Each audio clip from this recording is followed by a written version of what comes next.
$7 billion, Morgan. That is how much China says the U.S. should be paying for violating a WTO agreement. Now, this fight dates back to 2013 when the United States put new duties on products that China was allegedly dumping into our market. China complained that the amounts were too high, and the WTO agreed. The U.S. was supposed to lower those tariffs, but China said it never did. So this is a long-running dispute, but the move comes at a time when Beijing is trying to flex its muscle and prove to Washington that it is not out of bullets in this trade war. In its letter to the WTO, China said that the United States has failed to comply with the trade body's ruling, and it is very likely that the U.S. will challenge China's request for sanctions. Now remember, President Trump has trashed the WTO. Just 2 weeks ago, he threatened to pull out of the trade body if it doesn't, quote, shape up.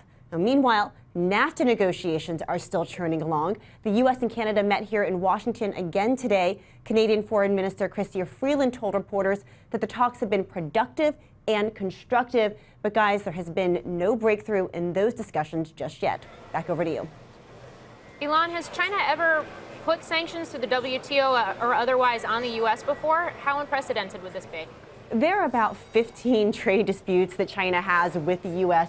before the WTO now, and these are all years in the making. So I think that one takeaway from the current request for China to impose these sanctions is that these trade disputes can be very long, they can be very protracted, they can take years, and that if the U.S. moves forward with the current tariffs that's proposing on Chinese goods, on $200 billion in Chinese goods, that you could expect trade and legal international challenges to exist for the next several years.